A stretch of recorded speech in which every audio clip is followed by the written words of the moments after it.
When you make that pot of coffee, just go ahead and treat yourself to more than one cup, because new research shows having more than one cup can reduce your risk of heart failure. Dr. Kunjan Bhatt is a cardiologist and heart failure specialist at Heart Hospital of Austin. He's joining us this morning. Good morning to you, doctor. Thank you. It's a pleasure to be here. Thank you for having me. You know, this news makes me especially happy because I love to drink coffee. So tell us about what this study found. Well, according to your statement and mine as well, I think we all enjoy our coffee. I have mine here this morning with bottled water. Interesting study, and just if I can say first, I'm hoping you, your family, and our audience's families are all safe. What an unusual time we live in, and what a weird week we had last week. So glad we're all hopefully on the rally and doing okay.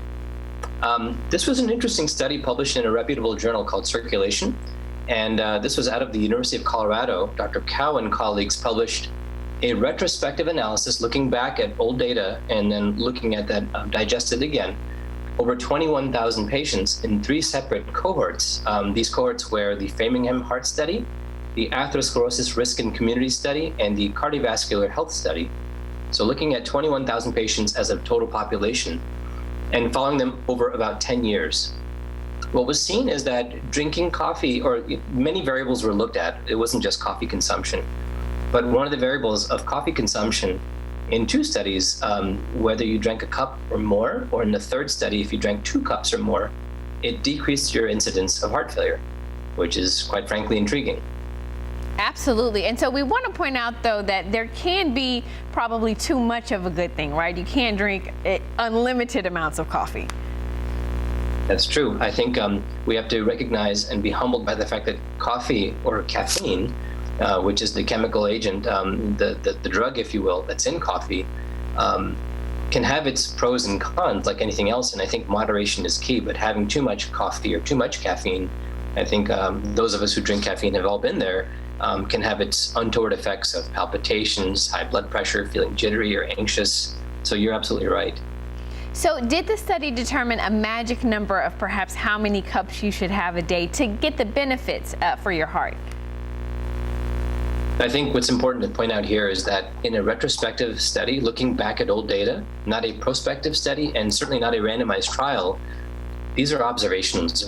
So what we can say is that in the observational analysis, that drinking a cup in 2 of the studies and drinking 2 cups in a 3rd study seemed to decrease the risk of heart failure by about 5 to 12% in 2 of the studies, and by 30% in a 3rd study. So I think it seems to be between 1 to 2 cups in these observational analyses, but I would caution our audience to say that this is causality, that drinking coffee equals a reduction in heart failure risk. I think it's fair to say it's an association.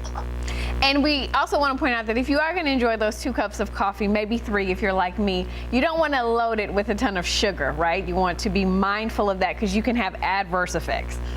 You're right. I think, again, what was not mentioned in these analyses is how was the coffee prepared? What was the quantity? So is a cup 8 ounces, or is the cup, the massive size from our favorite coffee place? But additionally, to your point, was it honey? Was it 5 sugars? Was it heavy cream? Was it black? How was it prepared? I think it's fair to say black coffee has no additives because it's black coffee. But if it's mostly heavy cream with a touch of coffee and 5 sugars, I don't know that that sort of caffeine will necessarily have the same observational benefit as what was seen in these cohort analyses. Okay. Doctor, we thank you so much for taking some time to chat with us about this interesting study. Indeed. Thank you for having me. It's a pleasure.